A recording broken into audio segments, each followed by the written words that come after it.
سال سائنسدانوں نے اس پہ ریسرچ کی، لیبارٹریوں میں دیکھا، ایک ایک جو اس کے اندر عنصر اور مادہ ہے اس کو خوردبین میں دیکھا ہوگا کہ یہ چیز کس جراثیم کو مارے گی، یہ دوا کس جراثیم کو مارے گی۔ اس سال ہا سال لیبارٹریوں میں تحقیق کر کے خوردبینوں میں دیکھ کر ڈاکٹر اور وہ سائنسدان اجزاء اکٹھے کر کے ایک گولی بنا کے آپ کو دے دیتے پیناڈول کے، جناب یہ بخار میں دردوں میں انسان کے لیے جو ہے مفید ہوگی۔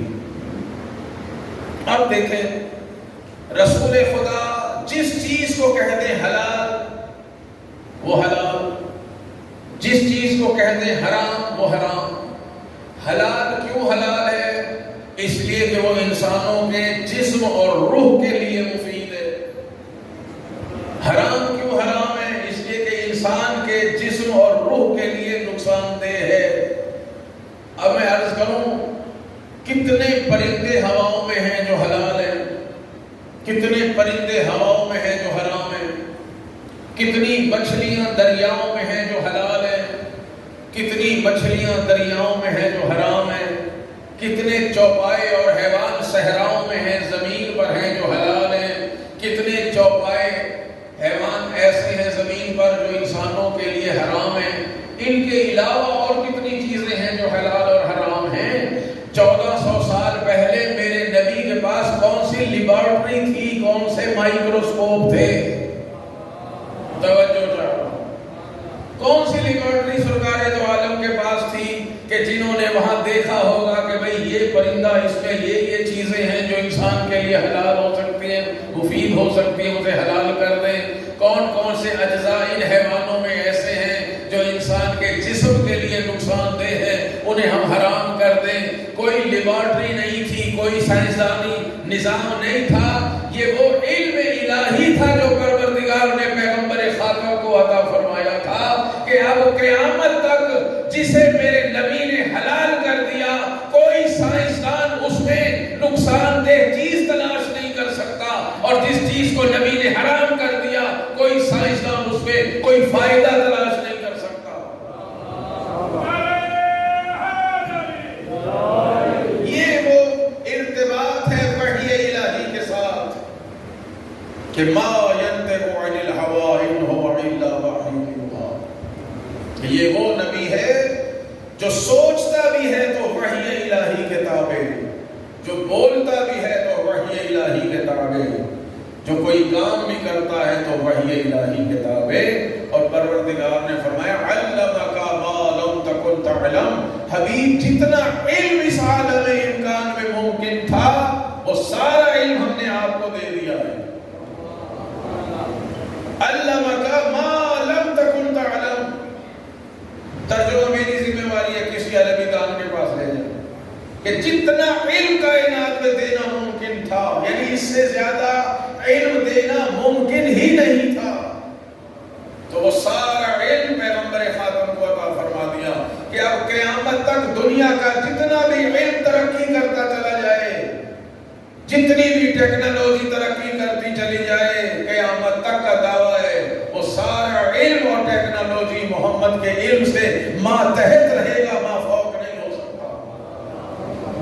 تو جس نبی کے پاس اتنا علم ہے تو امت کا علم کہ جناب یہ نہ لکھنا جانتے تھے نہ پڑھنا جانتے تھے۔ بات پہنچ رہی ہے؟ امی کا ترجمہ کرتے ہیں کہ جو نہ لکھنا جانتا ہو نہ پڑھنا جانتا، اس لیے کہ لوگ ظاہر بین ہوتے ہیں، کوئی سکول جائے، کالج جائے، پڑھنے لکھ جائے تو کہتے ہیں یہ پڑھا لکھا انسان ہے۔ حالانکہ آج کے دور میں یہ بات الٹ ہو گئی ہے، جو جتنا سکولوں کالجوں میں جائے گا اتنا ہی بیچارہ علم میں پیچھے رہ جاتا ہے، جو ہمارا نظام تعلیم ہے۔ لیکن دنیا میں یہی نسل، انہوں نے دیکھا کہ یہ نہ کسی سکول میں گئے، نہ کالج میں گئے، نہ کہیں یونیورسٹی میں گئے، نہ کوئی کتاب پڑھی، نہ کوئی کتاب لکھی، نہ کوئی تحریر لکھی، لہذا امی کا ترجمہ کیا ان پڑھ۔ حالانکہ امی کے تو بہت سے معنی ہیں، مکے میں رہنے والوں کو بھی امی کہا جاتا ہے۔ حضور کوئی کتاب نہیں پڑھتے تھے، یہ حقیقت ہے، اور کوئی کاغذ پہ تحریر نہیں لکھتے تھے۔ بالکل حقیقت ہے، لیکن اس کا کیا مطلب ہے؟ جو ہمارے سامنے نہیں پڑھ رہا تو کیا اسے پڑھنا نہیں آتا؟ جو نہیں لکھ رہا تو کیا اسے لکھنا نہیں آتا؟ اور قرآن کریم نے بھی کہا ہے کہ نہ آپ لکھتے ہیں نہ پڑھتے ہیں۔ سورہ عنکبوت میں فرمایا کہ مَا كُنْتَ تَتْلُو مِن قَبْلِهِ مِن كِتَابٍ، کہ حبیب اس کتاب یعنی قرآن کے آنے سے پہلے آپ کوئی کتاب نہیں پڑھتے تھے۔ وَمَا تَخُطُّهُ بِيَمِينِكَ، اور نہ کبھی آپ نے اپنے ہاتھ سے کبھی کچھ لکھا۔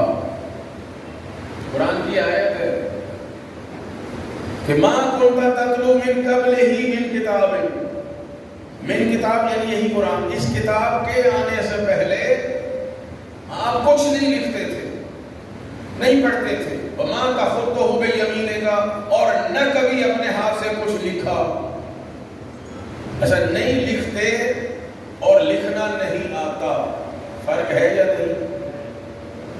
نہیں پڑھتے اور پڑھنا نہیں آتا، یہ دو الگ الگ باتیں ہیں۔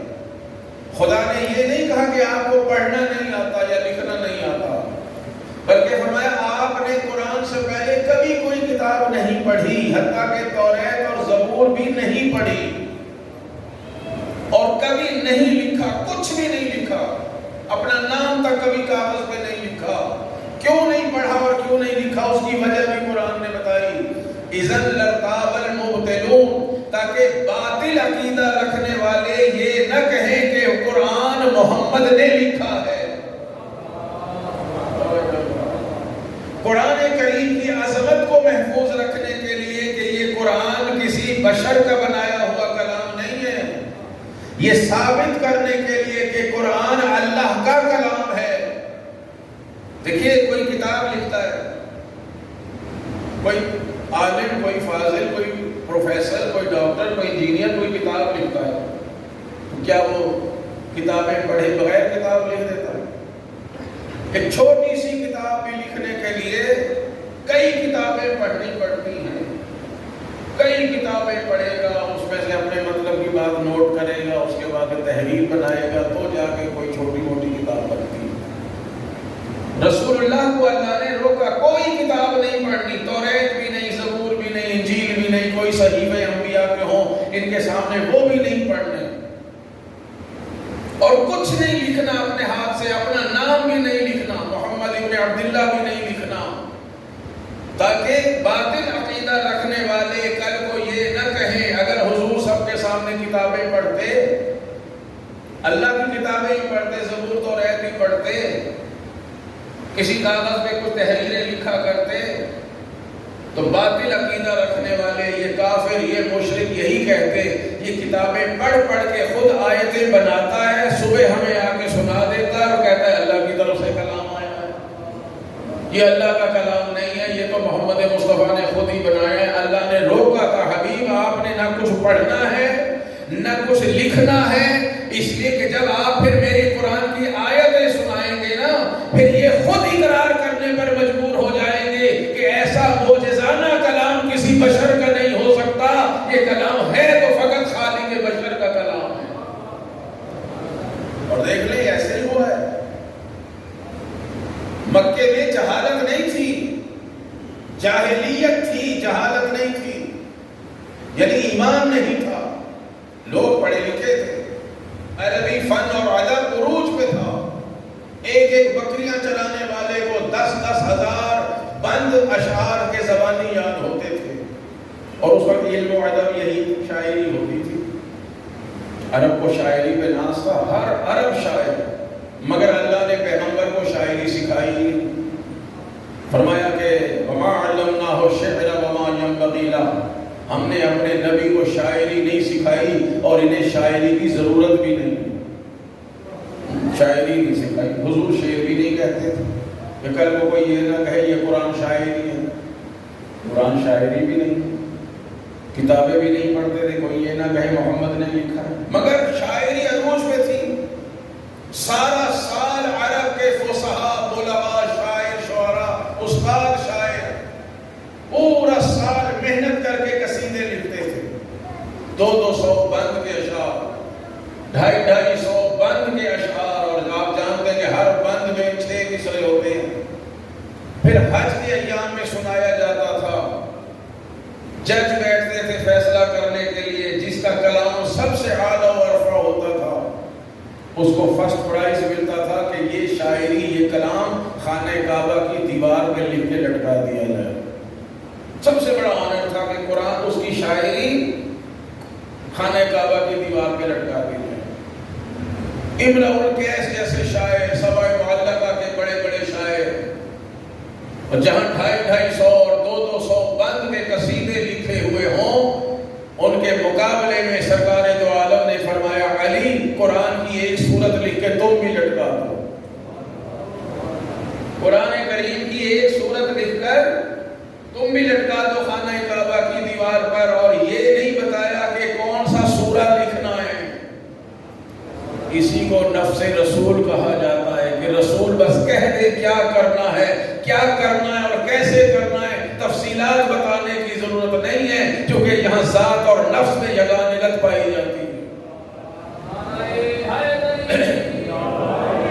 اب بھائی سوچے اگر ہم لوگ ہوتے تو بھائی انہوں نے 250 بند کے قصیدے لکھے ہیں تو ہم کم از کم سورہ بقرہ تو لکھ کے لٹکا دیں، یا سورہ نساء، سورہ آل عمران. کسی کی 200 آیتیں، کسی کی 286 آیتیں، بڑی بڑی آیتیں لکھتے ہیں نا. مگر میرے مولا امیر المومنین نے صرف 3 آیتیں لکھی. اِنَّا أَعْطَيْنَاكَ الْكَوْثَرَ فَصَلِّ لِرَبِّكَ وَانْحَرْ إِنَّ شَانِئَكَ هُوَ الْأَبْتَرُ. 300 بند شاعر قصیدوں کے سامنے جب مولا نے فقط 3 آیتیں لکھی تو سب نے اپنے اپنے کلام کو اتار لیا. اور امرؤ القیس جیسا شاعر نیچے لکھنے پر مجبور ہو گیا کہ ما ھذا کلام البشر، یہ کسی بشر کا کلام نہیں ہو سکتا. قرآن کی عظمت کو بچانا تھا. ورنہ علم کیا ہے؟ علمک ما لم تکن تعلم. فرمایا حبیب جتنا علم دینا ممکن تھا وہ سارا علم ہم نے آپ کو دے دیا ہے. تو کون سی شے ہے جو علم پیغمبر سے باہر ہے؟ اب کون سی وہ چیز رہ جاتی ہے جس کو ہمارے نبی نہیں جانتے؟ جب اللہ کہتے سارا علم ہم نے آپ کو دے دیا ہے، تو ایسے رسول کی اطاعت کو بھی اللہ نے واجب قرار دیا ہے. وَأَطِیعُوا الرَّسُولَ، رسول کی اطاعت ہے. عزیزان محترم، ہم پیدا ہی اطاعت کے لیے ہوئے اور ہماری تخلیق کا کوئی مقصد نہیں ہے. ہم زمین کو بھرنے کے لیے پیدا نہیں ہوئے. زمین کوئی ہمارے بغیر ویران نہیں پڑی تھی کہ ہم نے اس کو آ کے آباد کیا. پروردگار نے اگر ہمیں پیدا کیا ہے تو صرف اطاعت کے لیے، اور قیامت میں بھی فیصلہ اطاعت کی بنیاد پر ہوگا. گھبرا تو نہیں رہے ہماری باتوں سے؟ دیکھیے بہت سے لوگ پاگل پیدا ہوتے ہیں اور پاگل ہی مر جاتے ہیں. ساری زندگی بیچارے پاگل رہے. کچھ بچے پیدا ہوتے ہی مر جاتے ہیں، بالغ ہونے سے پہلے ہی مر جاتے ہیں. تو یہ کہاں جائیں گے قیامت کے دن؟ بھائی نیک لوگ اطاعت گزار جنت میں چلے جائیں گے، بدکار لوگ کافر مشرک منافق یہ جہنم میں چلے جائیں گے. 2 ہی جگہیں آخرت میں، یا جنت ہے یا جہنم. تیسری تو کوئی جگہ اللہ نے بنائی نہیں. لیکن یہ جو بیچارے پاگل رہ جاتے ہیں یہ کہاں جائیں گے؟ یہ جو چھوٹے چھوٹے بچے فوت ہو جاتے ہیں یہ کہاں جائیں گے؟ جہنم میں کیوں جائیں؟ کوئی گناہ نہیں کیا. تو جنت میں کیوں جائیں؟ کوئی نیکی نہیں کی. یہ کہاں جائیں گے؟ میں آپ سے پوچھ رہا ہوں. یہی سوال حضرت امام جعفر صادق علیہ السلام سے.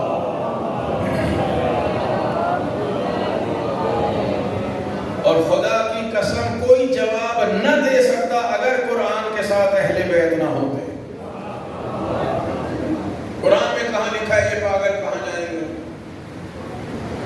قرآن نے تو اتنا ہی کہا کہ بھائی ازلفت الجنت للمتقین، جنت تو بنی متقین کے لیے ہے. نہیں، اس کا مفہوم یہ ہے کہ جو متقی اور پرہیزگار نہیں ہے، گناہگار ہے، وہ جہنم میں جائے گا. تو یہ پاگل بیچارہ نہ متقی ہے نہ گناہگار. یہ معصوم چھوٹے چھوٹے بچے مر جاتے ہیں، یہ نہ متقی کہلاتے ہیں نہ گناہگار کہلاتے ہیں. جنت بھی عمل کی بیس پر ہے اور جہنم بھی اپنے عمل کی بیس پر ہے۔ عمل سے زندگی بنتی ہے، جنت بھی جہنم بھی۔ یہ خاکی اپنی فطرت میں نہ نوری ہے نہ ناری۔ دنیا کا کوئی عالم، کوئی فاضل، کوئی حافظ، کوئی تلاوت قرآن کرنے والا، کیونکہ لوگ جو ہیں ہر بات کو قرآن سے پوچھتے ہیں کہ مجلس قرآن میں کہاں لکھی ہے، یہ ماتم قرآن میں کہاں لکھا ہے، یہ شبیہیں بناتے ہیں یہ قرآن میں کہاں لکھا ہے، پوچھتے ہیں ہر بات قرآن سے۔ تو ہم ان سے پوچھتے ہیں قرآن میں کہاں لکھا ہے کہ پاگل کہاں جائیں گے؟ قرآن کی کون سی آیت بتاتی ہے چھوٹے بچے جو مر جاتے ہیں یہ کہاں جائیں گے؟ اہل بیت کو جو قرآن کے ساتھ رکھا ہے وہ اس لیے کہ قرآن میں ہر شے ہے، کیونکہ قرآن کہہ رہا لا رتب ولا یابس الا فی کتاب مبین، کوئی خشک و تر شے ایسی نہیں ہے جس کا ذکر قرآن میں نہ ہو۔ لیکن کوئی بتائے ہمیں کہاں ہے؟ قرآن میں تو 5 نمازوں کے نام بھی نہیں لکھے ہوئے، 5 نمازوں کی تعداد بھی نہیں لکھی ہوئی۔ یہ کون بتائے گا؟ یہ وہ بتائیں گے جو قرآن کے ساتھ شریک قرآن بنائے گئے۔ حضور نے کہا میں 2 چیزیں چھوڑ کر جا رہا ہوں، ایک قرآن اور ایک اپنی عطرت، اپنے اہل بیت۔ اس لیے کہ اگر خالی قرآن لے لیں تو بہت سے مسائل ایسے ہیں جو حل نہیں ہوتے۔ حالانکہ قرآن کہہ رہا ہے لا رتب ولا یابس الا فی کتاب، ہر خشک و تر اس کے اندر ہے۔ تو بتائیں نمازیں کتنی ہیں؟ قرآن سے کوئی بتائے؟ نہیں بتا سکتا۔ اس لیے قرآن وحی ہے، وحی اشارے ہوتے ہیں، اشارہ سری ہوتا ہے، خفیف ہوتا ہے، اشاروں کی تشریح کرنی پڑتی ہے۔ قرآن کو تفسیر کی ضرورت ہے، قرآن کو تعویل کی ضرورت ہے، اور اللہ نے فرمایا ما یعلم تعویلہ الا اللہ والراسخون فی العلم۔ قرآن کی تعویل کو یا فقط خدا جانتا ہے یا وہ جانتے ہیں جو راسخون فی العلم ہیں۔ اور راسخون فی العلم دنیا میں مدرسوں میں اور کالجوں میں آ کے نہیں بنا جاتا، راسخون فی العلم وہ ہوتے ہیں جن کو خدا اپنے علم سے بناتا ہے۔ الرحمن علم القرآن خلق الانسان، بلند آواز سے صلوات دے دینا۔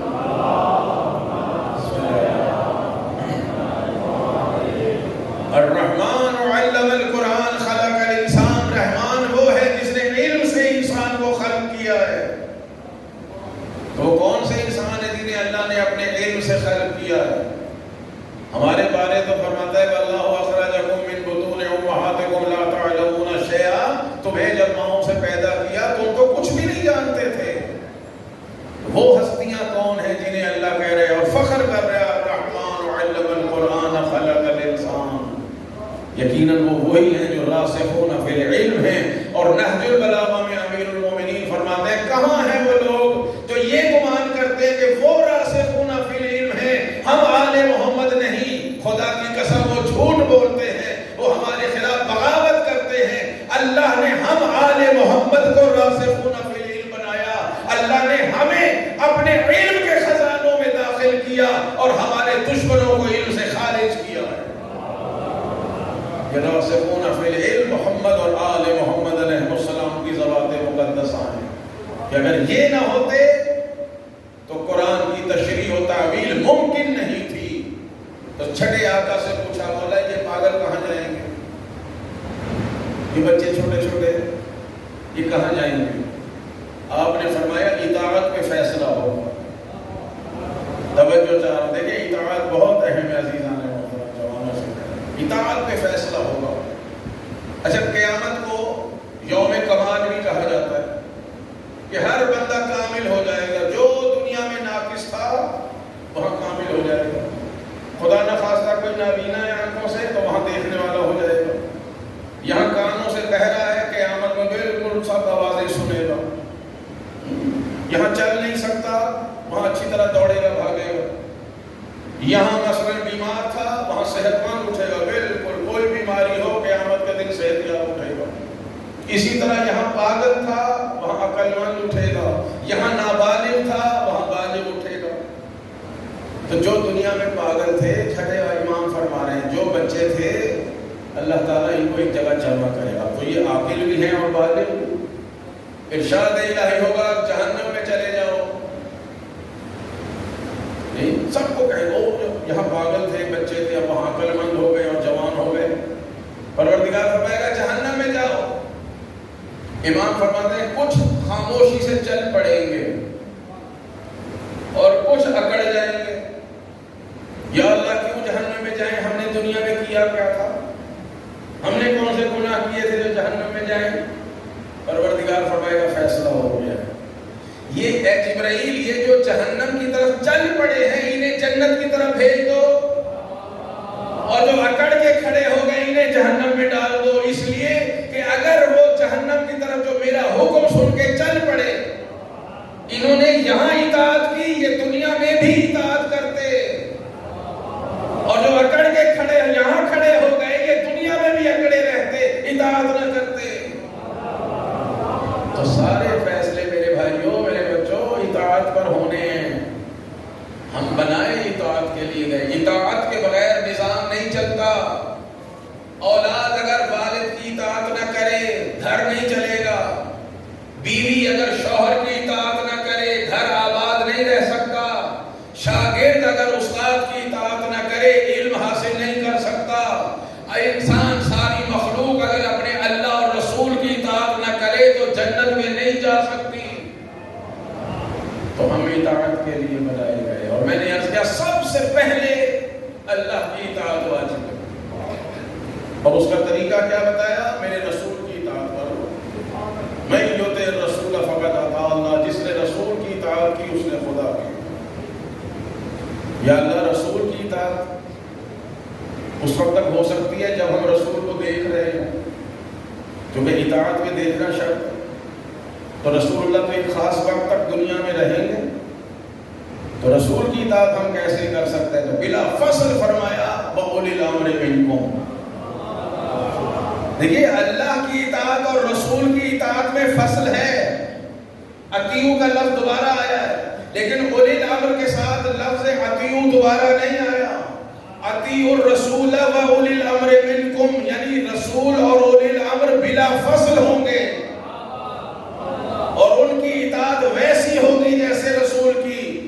علامہ فخر الدین رازی نے اپنی تفسیر کبیر میں اور جلال الدین سیوطی نے اپنی تفسیر میں کہا کہ یہ آیت بتا رہی ہے کہ جیسی اطاعت رسول کی ہو ویسی ہی اطاعت اولی الامر کی ہو. بھائی ہم طالب علم لوگ ہیں، ہم تو ہر بات کی کھال اتارتے ہیں. کہیں قید ہے اولی الامر کی اطاعت کہاں کرنا اور کہاں نہ کرنا؟ جی توجہ فرما رہے ہیں آپ؟ دیکھو نا، اطیعوا الرسول، رسول کی اطاعت کوئی کنڈیشن ہے اس میں؟ کوئی شرط کہ یوں کرنا تو یوں کرنا، یوں نہ ہو تو یوں نہ کرنا؟ کب تک اطاعت کرنا؟ کوئی کنڈیشن نہیں ہے. مطلقاً رسول کی اطاعت واجب. تو اولی الامر میں بھی کوئی شرط اور قید نہیں ہے. تو فخر رازی کہتے ہیں کہ اس سے ثابت یہ ہوتا ہے کہ جیسی اطاعت رسول کی ویسی ہی اطاعت اولی الامر کی. جہاں جہاں اطاعت رسول کی وہاں وہاں اطاعت اولی الامر کی. جتنی اطاعت رسول کی اتنی اطاعت اولی الامر کی. وہ کہتے ہیں اس سے لگتا یہ ہے کہ جیسا وہ رسول ہو اولی الامر بھی ویسا ہو. بھائی جب اطاعت میں ایک جیسے تو پھر ذات میں بھی ایک جیسے ہوں گے کہ جیسا رسول ویسا ہی اولی الامر. مگر کیا کریں کہ رسول تو معصوم ہے، رسول کے علاوہ دنیا میں کوئی معصوم ہے نہیں. لہذا اولی الامر ہر صاحب اقتدار جسے بھی حکومت مل جائے وہ اولی الامر، اس لیے کہ رسول معصوم ہے اور ان کے علاوہ کوئی معصوم نہیں. اب ہم ہوتے تو کہتے فخر الدین رازی سے کہ آپ نے کبھی معصوم دیکھے نہیں. یعنی آپ بیچاروں کا مسئلہ یہ ہے کہ آپ کے ہاں عصمت کا تصور نہیں ہے، عصمت کا عقیدہ نہیں ہے، معصوم آپ نے دیکھے نہیں ہیں. وہ اور ہوں گے جن کے پاس معصوم نہیں. مذہب شیعہ دنیا میں وہ واحد مذہب ہے، اور یہ اللہ کا کتنا بڑا احسان ہے کہ ایک محمد کے بعد اللہ نے ہمیں 12 معصوم محمد اور عطا فرمائے. ایک پیغمبر کے بعد آپ نے نہیں دیکھے.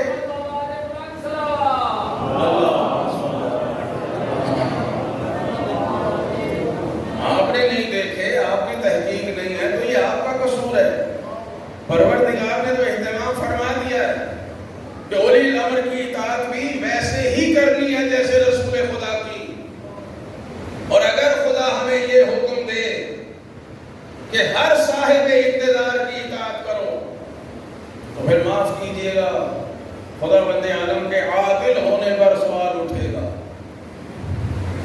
کیا خیال ہے جی؟ کیا اللہ کسی گنہگار کی اطاعت کا حکم دے سکتا ہے؟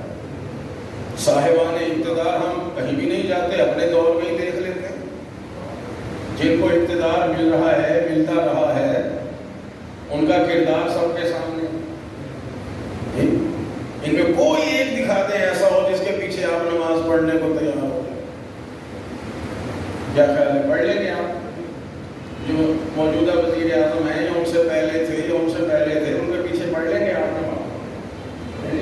جب اقتدار سے ہٹتے ہیں، کسی کی نیب میں فائلیں کھل رہی ہیں، کسی کے اینٹی کرپشن میں کھل رہی ہیں، کسی کے کوئی ایف آئی آر کھل رہی ہے، کوئی بیچارے ادھر سے آزادی ملتی ہے عدالت سے، ادھر سے پھر گرفتار ہو جاتے ہیں، ادھر سے پھر ضمانت ہوتی ہے، ادھر سے پھر گرفتار ہو جاتے ہیں۔ بھائی جو دنیا کی عدالتوں میں گرفتار ہو رہے ہوں، وہ خدا کی عدالت میں کتنے گرفتار ہوں گے؟ تاریخ میں ایسے لوگ گزرے ہیں جنہوں نے اقتدار میں آ کے شرابیں پی کے نمازیں پڑھائی ہیں، ایسے ہی تاریخ بھری پڑی ہے۔ صبح کی نماز 2 کے بجائے 4 رکعت پڑھائی ہے، اور پڑھانے کے بعد کہا اگر اچھی لگی ہو تو 2-4 رکعتیں اور پڑھا دو۔ شرابیں پی رہے ہیں، اپنی جگہ کنیز کو کپڑے پہنا کے نماز کی امامت کے لیے مسجد میں بھیجنے والے، اگر ایسوں کی اطاعت کا خدا حکم دے تو پھر خدا کی اطاعت بھی مشکوک ہو جائے گی، رسول کی بھی اور اولئے الامر کی۔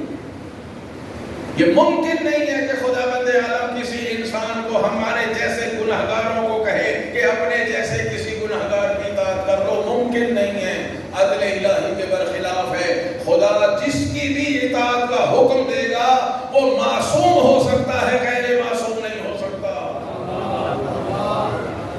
اور دنیا کو چونکہ ملتے نہیں، لہذا ہر فاسق و فاجر کی اطاعت کرنے پر تیار رہتے ہیں، مگر الحمدللہ ثم الحمدللہ یہ خدا بند عالم کا ہمارے اوپر ایک عظیم فضل ہے کہ اس نے اگر ہمیں اطاعت کا حکم دیا ہے تو ایک معصوم گھرانے کی اطاعت کا حکم دیا۔ الفضل ما شاہدت بہ العادہ، فضیلت وہ ہوتی ہے جو دشمن بھی اقرار کرے۔ پوری کائنات میں آل محمد کے جتنے بھی بڑے بڑے دشمن دنیا میں آئے ہیں یا آتے رہیں گے، دشمنی کریں گے، مگر یہ کہنے پر مجبور ہیں کہ آل محمد جیسا دنیا میں کوئی اور گھرانہ نہیں۔ اس لیے کہ جس خاندان کو اللہ نے شجرہ طیبہ کہا ہو، جس گھرانے کو اللہ نے قرآن میں شجرہ طیبہ کہا ہو، ان کی عصمت پر کون گفتگو کر سکتا ہے؟ یہ آیت جب نازل ہوئی ہے، آیت اطاعت، دیکھیں اس میں کیا ہے؟ فَإِن تَنَازَعْتُمْ فِي شَيْءٍ فَرُدُّوهُ إِلَى اللَّهِ وَالرَّسُولِ۔ اگر نزاع پیدا ہو جائے، اب چونکہ ٹائم نہیں ہے، مسلسل مجلسیں ہوتی تو میں قرآن کی آیتوں سے اولی الامر ثابت کرتا ہوں۔ فرمایا اگر نزاع پیدا ہو جائے تو اللہ اور رسول سے فیصلہ کرانا، تو نزاع نہ اللہ پر ہے، اللہ تو اللہ ہے، کون لڑے اللہ کے بارے میں؟ رسول اللہ پر بھی کوئی جھگڑا نہیں، سب مانتے ہیں محمد رسول اللہ مراد ہیں۔ نزاع پیدا ہوتا ہے اولی الامر پہ آ کے کہ اولی الامر کون ہے۔ اس لیے اللہ نے کہا اگر مسئلہ پیدا ہو جائے تو خدا اور رسول سے فیصلہ کرانا۔ اگر ہم خدا سے پوچھیں اولی الامر کون، تو متعدد آیتوں سے اللہ تعالیٰ نے ثابت کیا ہے کہ ابھی ظاہر قائم نہیں ہے۔ مگر جب یہ آیت نازل ہوئی تو حضرت جابر بن عبداللہ انصاری کھڑے ہوئے۔ اب ظاہر ہے جب آیتیں آتی تھی تو رسول اللہ کسی ایک بندے کو بلا کے تو سناتے نہیں تھے، پوری جب مسجد بھری ہوتی تھی شمع رسالت کے پروانوں سے تو سرکار دو عالم بتایا کرتے تھے کہ یہ آیتیں آئی ہیں، اور سمجھا بھی دیتے تھے۔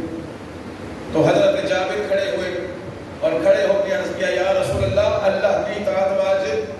تو ظاہر ہے ہم جان گئے کہ اللہ تعالیٰ وحدہ لا شریک، اس کی اطاعت واجب، رسول کی اطاعت تو آپ رسول ہیں، آپ کی اطاعت واجب۔ یہ اولی الامر کون ہے یہ بتا دے تاکہ ہم ان کی بھی اطاعت کریں۔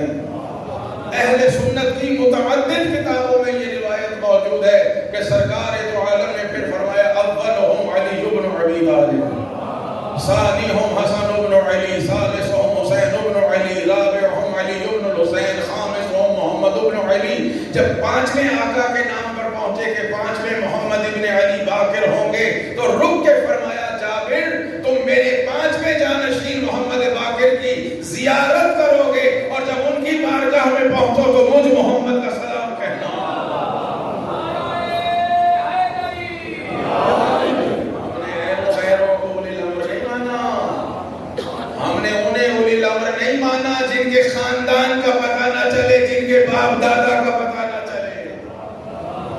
ان کو اولی الامر مانا ہے جنہیں اللہ نے اولی الامر بنایا، محمد مصطفیٰ نے بتایا اور قرآن سے تصدیق کر کے بتایا۔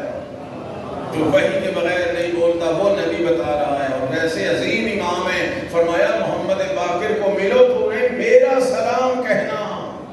کچھ لوگ وہ ہیں جن پر خداوند عالم فرماتا ہے کہ اللہ بھی لعنت کرتا ہے، میرا رسول بھی لعنت کرتا ہے، لعنت کرنے والے بھی لعنت کرتے ہیں، اور ہمارے امام وہ ہیں جنہیں پر محمد مصطفیٰ سلام بھیجوا رہے ہیں۔ صلوات بھیجے محمد والے محمد۔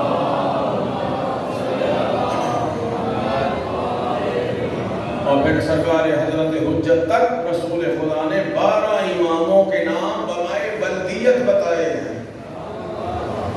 علی ابو طالب کے بیٹے، حسن علی کے بیٹے، حسین علی کے بیٹے، علی حسین کے بیٹے، محمد علی کے بیٹے، علی محمد کے بیٹے، پھر سلسلہ چلا گیا حضرت امام زمان تک۔ کتنے حسین نام ہیں یہ، دنیا میں نام لیے جاتے ہیں، خدا کی قسم نام سن کے زبان کا ذائقہ بدل جاتا ہے۔ دنیا ایسے ایسے نام لیتی ہے کہ نام سن کے بول کے نہیں، سن کے ہمارا تو کم از کم منہ کا ذائقہ ہی خراب ہو جاتا ہے۔ اور پھر نام بھی ایسے کہ سنے تو مطلب بھی آ جاتی ہے، وومٹ ہو جاتی ہے۔ مگر یہ نام کتنے پاک و پاکیزہ ہیں کہ حضرت امام شافعی اہل سنت کے امام ہیں، وہ کہتے ہیں یہ نام وہ ہیں کہ اگر پڑھ کے کسی پاگل پہ دم کر دیا جائے تو وہ پاگل نہیں رہے گا، عقل مند ترین انسان بن جائے گا۔ ارے جن کے نام عقل دینے والے ہوں ان کی زبان کتنی معجزہ نما ہو۔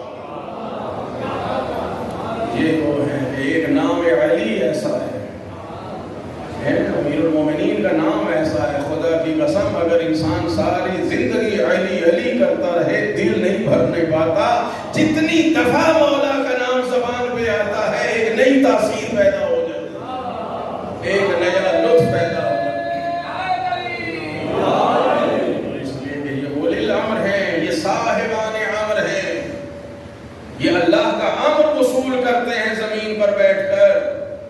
شب قدر میں ملائکہ نازل ہوتے ہیں، ہر مسلمان کا عقیدہ ہے شب قدر میں ملائکہ آتے ہیں، تو کہاں جاتے ہیں؟ تنزل الملائکہ، تو سارے فرشتے آتے ہیں، سارے امر لے کر آ رہے ہیں، کہاں آئیں گے؟ کس امام کے پاس آئیں گے؟ سورہ قدر سب سے عظیم دلیل ہے ہمارے آئمہ کی امامت پر۔ اسی لیے ائمہ نے فرمایا کہ جب کسی سے ہماری امامت پر بحث کرو تو دلیل سورہ قدر بنانا، کہ سورہ قدر میں، شب قدر میں ملائکہ کہاں آتے ہیں، ہمارے لیے امر لے کر جو آتے ہیں کہاں آتے ہیں؟ خانہ کعبہ پر، کسی مسجد پر، کسی مفتی مجتہد کے گھر میں نہیں، امر لے کے وہیں آئیں گے جہاں اولی الامر ہوگا۔ نہیں، امام باقر علیہ السلام سے ہی کسی نے پوچھا تھا کہ مولا ہمیں تو پتہ نہیں شب قدر کون سی ہے، 19 سے 21 سے 23 سے ان 3 راتوں میں سے کوئی ایک رات ہو سکتی ہے۔ انت تعلم متى ليلۃ القدر، آپ کو تو پتہ ہوگا کہ لیلۃ القدر کون سی رات ہے۔ امام نے فرمایا کیف لا نعلم والملائکۃ تطوف بنا فیها، ہمیں کیوں پتہ نہ ہو؟ اس لیے کہ اس رات سارے فرشتے نازل ہو کے ہمارا طواف کرتے ہیں۔ یہ وہ گھرانہ ہے جہاں ملائکہ طواف کرتے ہیں، یہ وہ گھرانہ ہے جہاں وحی نازل ہوتی ہے، یہ وہ گھرانہ ہے جہاں قرآن نازل ہوا، یہ وہ گھرانہ ہے جہاں اللہ کی حکمتیں نازل ہوتی ہیں۔ اور سید الشہداء نے یہی فرمایا تھا جب مدینے سے چلنے لگے تھے کہ نحن اہل بیت النبوہ ومختلف الملائکہ ومحبت الوحی، ہم اہل بیت نبوت ہیں، ومعدن الرسالہ، ہم رسالت کی کان ہیں، ومختلف الملائکہ، ہمارے گھر میں فرشتوں کا آنا جانا لگا رہتا ہے، ومحبت الوحی، اور ہم ہی وہ مرکز ہیں جہاں اللہ کی وحی نازل ہوتی ہے، وخزان العلم، اللہ کے علم کے خزانوں کے ہم مالک ہیں۔ ہم نے ان کو اولی الامر مانا ہے، ہم نے کبھی کسی گناہگار کو اولی الامر نہیں مانا۔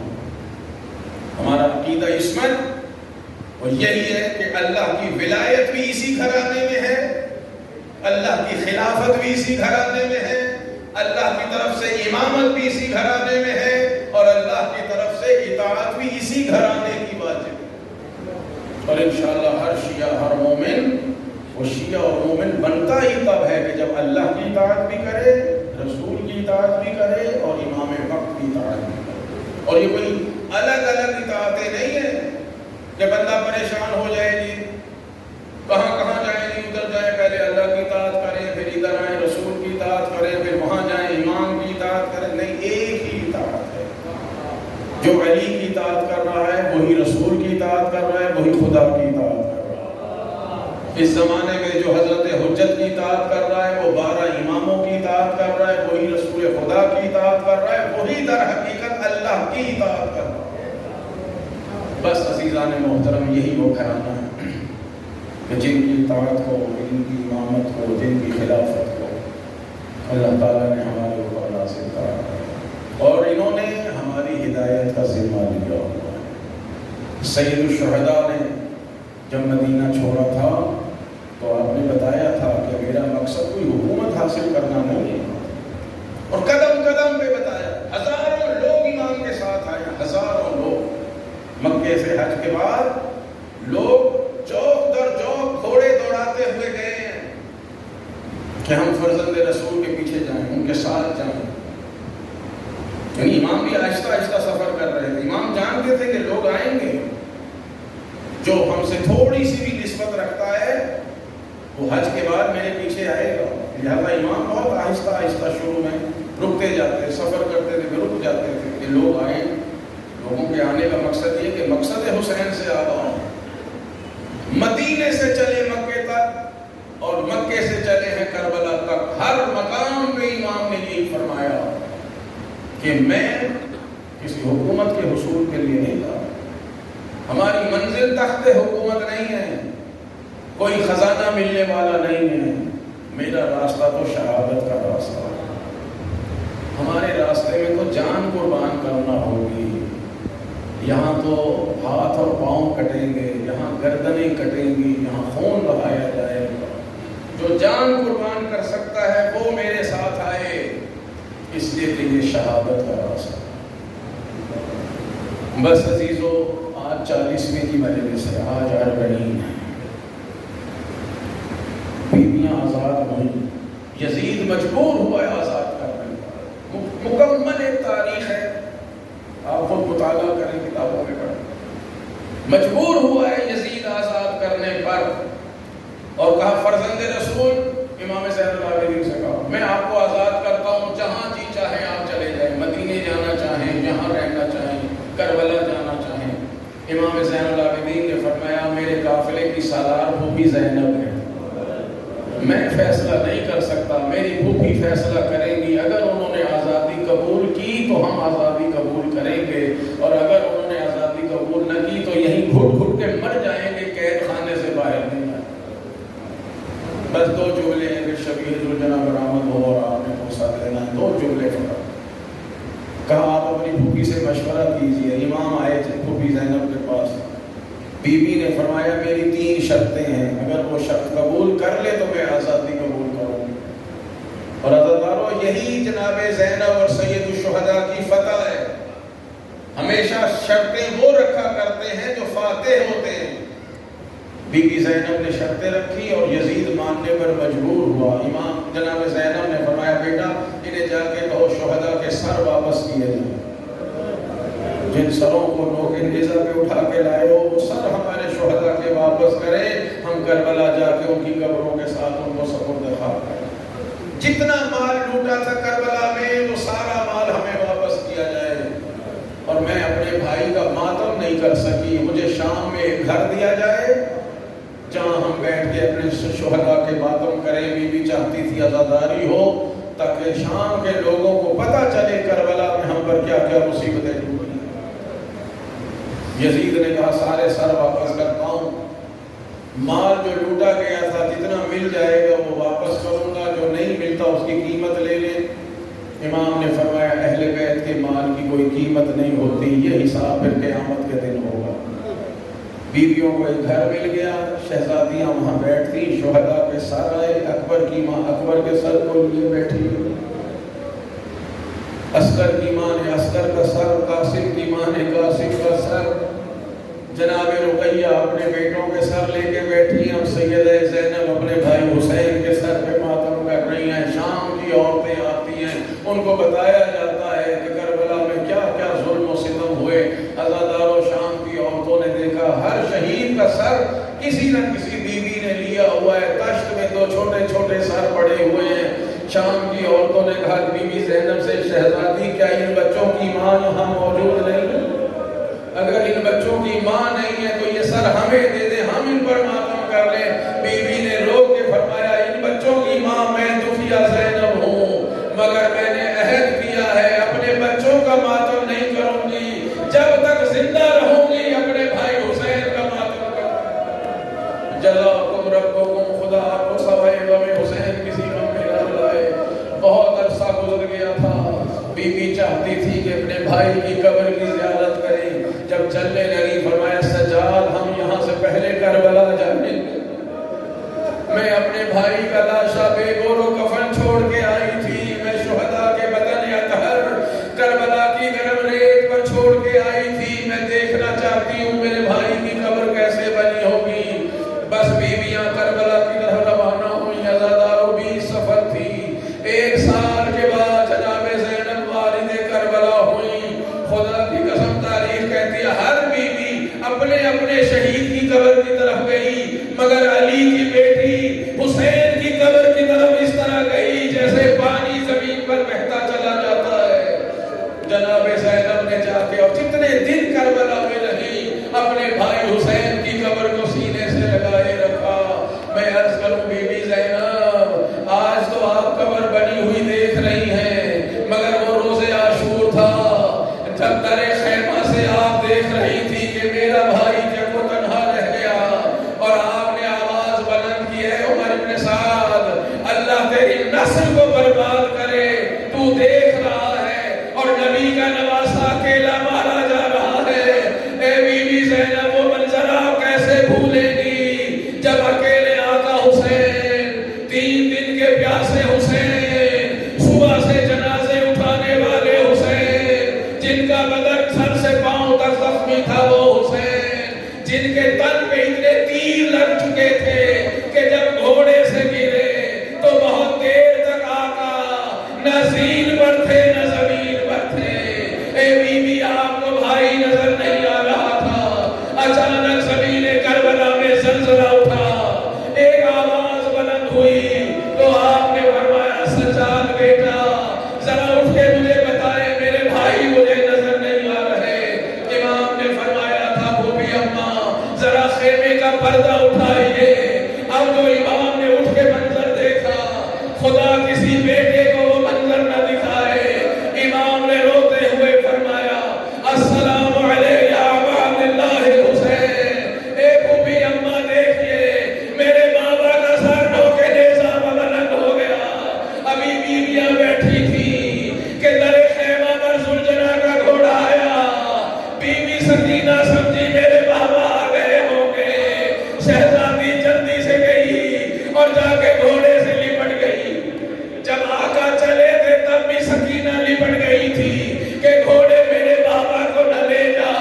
اب جو زلجنا آیا تو سکینہ پھر جا کے لپٹ گئی. دیکھا زین ڈھلتا ہوا ہے, لجام کا